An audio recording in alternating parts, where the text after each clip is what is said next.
Hey, fellas, almost afternoon. This video will be about politics and crime here on the borderland, and I will attach in the description a news story, a local news story here, as well as it's an emailed newsletter to me. I don't know if you know, but the area that I live, it's quiet. It's a really secure area, but that's because it's what they call Federal Hill. A lot of federal employees live here and they work for three-letter agencies.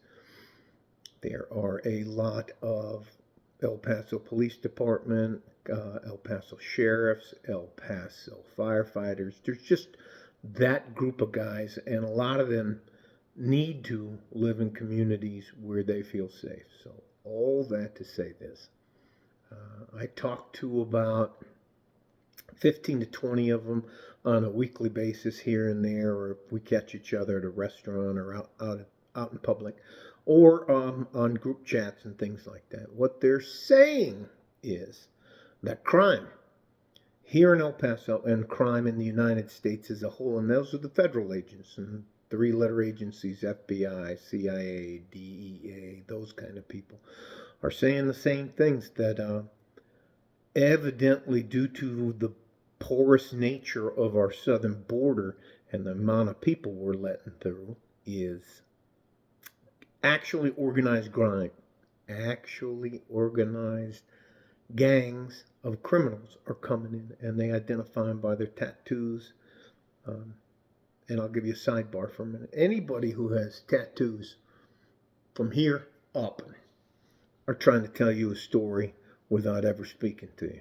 And if they have any tattoos in this little triangle part of their face, they're really trying to tell you something about who they are and who they're down with, or who they roll with, or in jail we called it what kind of car you were in, and that doesn't matter. That's not the point. The point is, a while back, I would have said, and it was a decent accusation to say that I was a never Trumper, but now that opinion of mine has changed.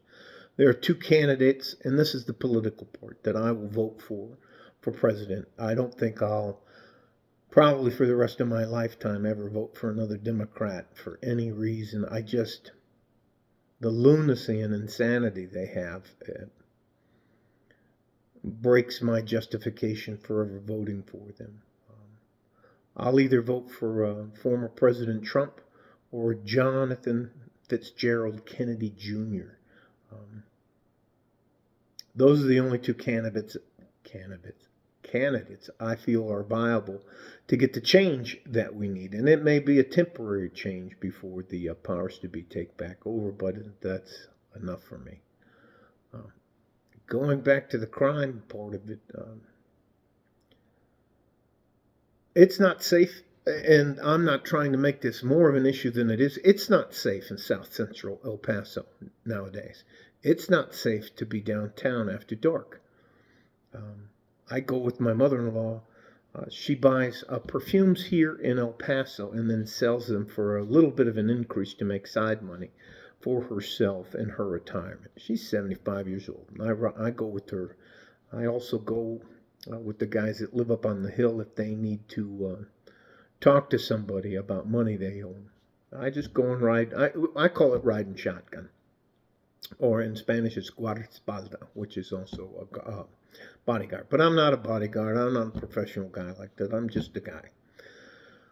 And crime, I'm telling you, man, these guys are like between, I'd say, 15 and 25, all tatted up. You see them all over downtown. They're in groups of 5, 7, 8, 10, and they're not afraid of too much of anything. What are you going to do? Send them back to Venezuela where they're going to starve to death? So, all that to say this. That's one of the reasons I changed parties. And I actually filled out my voter registration card. It's changed now to Libertarian, but I'll definitely vote for the Republican Party or John F. K. Jr. And if I'm a ticket voter, if I'm on your side, all your people on your side get my vote. If I'm not on your side, you don't get my vote. Here is what I think, for me personally, and for a lot of people I know, is the breaking issue that hurts us and keeps us from actually getting on board with the GOP, which is the grand old party, which is the Republicans. It's the abortion issue. I understand that there are extremely, I understand that there are very good people who are deeply religious, and you have all the right to do that. I just think, as a complete wedge issue, it will be the issue of abortion. And if I understand the Democratic Party like I think I understand the Democratic Party, about October, they'll start ramping up. Maybe even before October, maybe September, they'll start ramping up the thing about abortion. Donald Trump and the Supreme Court are going to take your right to choose away from you. And that affects a lot of women.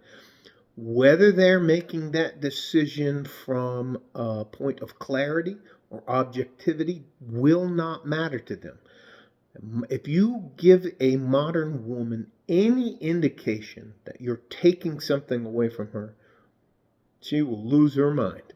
And I just saw it happen last night in my living room. So I'm not preaching at you. I'm not telling you what to do. That will be a deciding factor for a lot of people, and that was a deciding factor for my family and I in the midterm elections, was the issue of abortion. Understand it's on state rights and the rest of that, but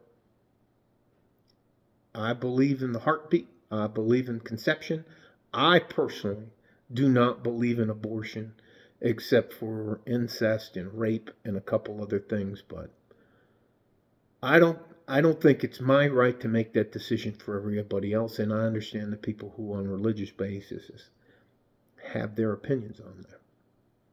What I will tell you is, if you're in the grand old party and we go to the polls and do what we're supposed to do and we lose, don't be surprised.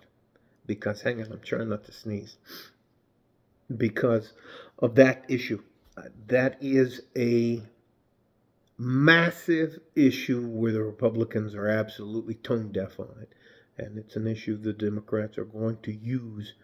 I do not think we can afford to have, I almost said his name, John.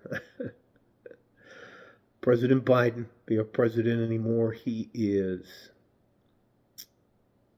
a man in his dotage.